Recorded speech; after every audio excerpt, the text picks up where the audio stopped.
तो ये वीडियो है बिहार दरोगा के लिए।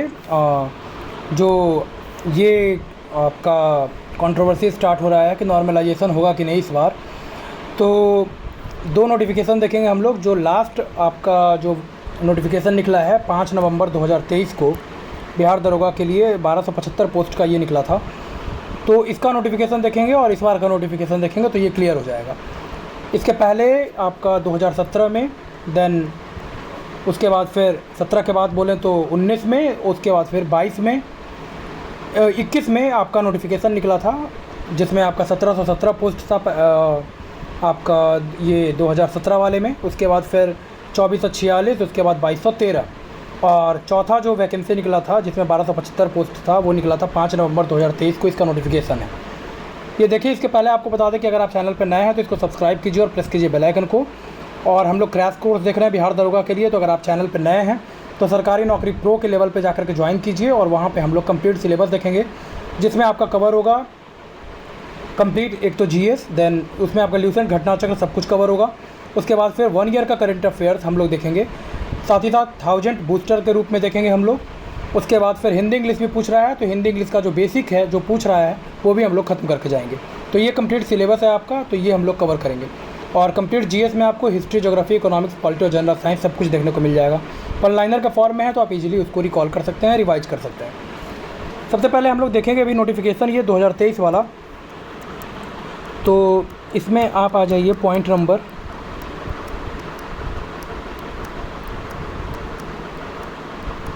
और ये जो नोटिफिकेशन है ये सेम नोटिफिकेशन आपका 2017 में, 2019 में और 2022 ये तीनों में आपका सेम ही चीज़ नोटिफिकेशन जो है वो एक ही जैसा रहा। तो ये देख लेंगे हम लोग तो ये क्लियर हो जाएगा यहाँ पे कि क्या होने वाला है नॉर्मलाइजेशन के रिगार्डिंग। और नॉर्मलाइजेशन का तो आप लोग को पता ही है कि क्या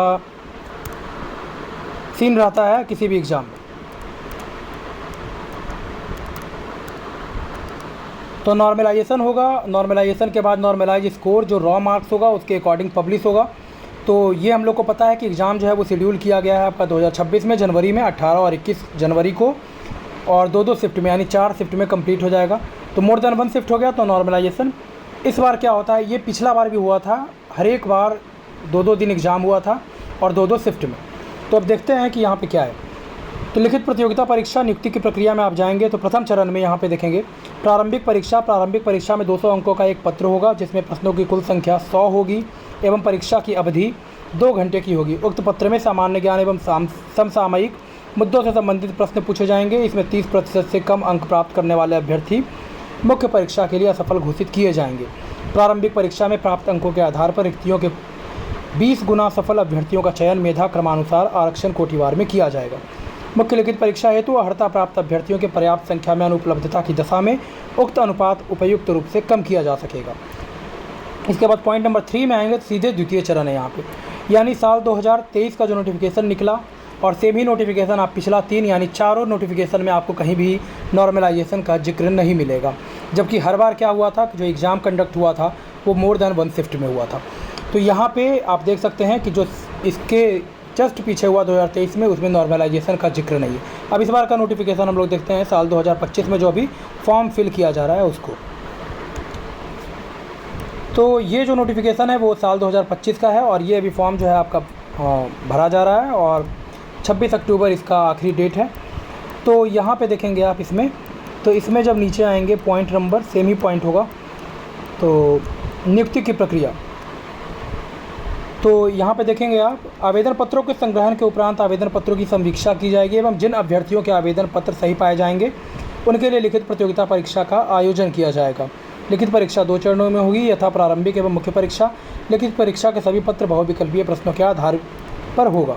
प्रथम चरण की अगर बात करें तो प्रारंभिक परीक्षा में 200 अंकों का एक पत्र होगा जिसमें प्रश्नों की कुल संख्या 100 होगी एवं परीक्षा की अवधि जो है वो 2 घंटे का होने वाला है।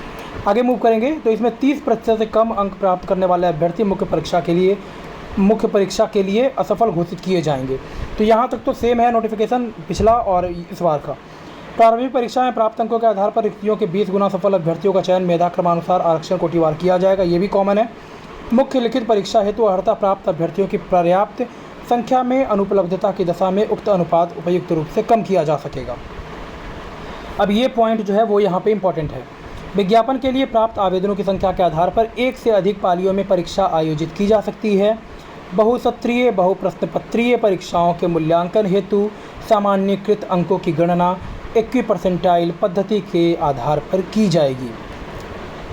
तो इस बार का जो नोटिफिकेशन है वो क्लियरली इंडिकेट कर रहा है कि अगर मोर देन 1 शिफ्ट में एग्ज़ाम अगर कंडक्ट होगा तो इस बार नॉर्मलाइजेशन किया जाएगा और मेथड क्या यहाँ पे अप्लाई किया जाएगा, वो किया जाएगा 21 परसेंटाइल मेथड का। तो ये क्लियर हो गया यहाँ पे पिछला नोटिफिकेशन और इस नोटिफिकेशन को देखने के बाद कि इस बार जो है साल 2025 का जो 1799 वैकेंसी निकला है दरोगा का, इसमें आपको नॉर्मलाइजेशन देखने को मिल सकता है नहीं, मिलेगा ही आपको। तो अब आप सोच सकते हैं कि नॉर्मलाइजेशन जहाँ जहाँ भी आया है वहाँ कुछ ना कुछ सीन क्रिएट हुआ है, चाहे कितना भी ढंग से हो।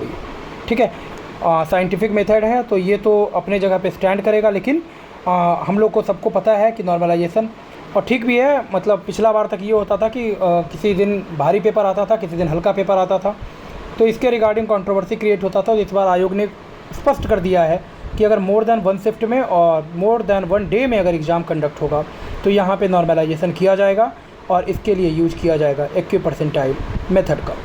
तो यहाँ पे क्लियर हो गया कि साल 2025 में नया परिपाटी लिखा जाएगा, आपका जो एग्ज़ाम होगा उसमें नॉर्मलाइजेशन को इंडक्ट किया जाएगा। तो ये विवाद अब यहाँ पे ख़त्म हो जाना चाहिए कि नॉर्मलाइजेशन होगा कि नहीं। नॉर्मलाइजेशन इस बार बिहार दरोगा में आपको देखने को मिलेगा। तो ये अपडेट था। साथ ही साथ अगर आप चैनल पर नए हैं तो हम लोग क्रैश कोर्स देख रहे हैं, उसको आप ज्वाइन कर सकते हैं सरकारी नौकरी प्रो के लेवल पे जा करके, और उसमें हम लोग कंप्लीट सिलेबस अपना कवर कर रहे हैं बिहार दरोगा के लिए। जो पहले से जुड़े होंगे वो उनको पता है कि टू द पॉइंट हम लोग यहाँ पे अपना डिस्कस करते हैं। इसमें आपको घटना चक्र, रिल्यूसेंट सब कुछ मिल जाएगा। साथ ही साथ अगर बात करें हम लोग तो जीएस में हम लोग कंप्लीट कवर करेंगे, हिस्ट्री, ज्योग्राफी, इकोनॉमिक्स, पॉलिटी और जनरल साइंस, सब कुछ हिंदी मीडियम में होगा। इसके बाद आपका करेंट अफेयर्स पे हम लोग मेन फोकस करेंगे और 1 साल का कंप्लीट करेंट अफेयर्स यहाँ हम लोग देख के जाने वाले हैं। उसके बाद फिर हम लोग बात करें तो 1000 के अप्रॉक्स जो मोस्ट इंपॉर्टेंट होगा 1 लाइनर के फॉर्म में करेंट अफेयर्स, वो भी हम लोग देखेंगे यहाँ पे। देन आपका हिंदी और इंग्लिश भी पूछ रहा है तो वॉइस नरेशन थोड़ा सा देख लेंगे, और हिंदी में अनुलोम विलोम और अनेकार्थक और मुहावरा और पर्यायवाची, ये सब हम लोग देख कर के जाएंगे एग्जामिनेशन के पहले। तो ये मोर देन इनफ होगा आपके प्रिपरेशन के लिए। तो आप इस चैनल से जुड़िए, इस चैनल को सब्सक्राइब कीजिए अगर आप नए हो तो। मोर देन इनफ होगा आपके प्रिपरेशन के लिए ये, और कंप्लीट सिलेबस हम लोग का यहाँ से कवर हो जाएगा।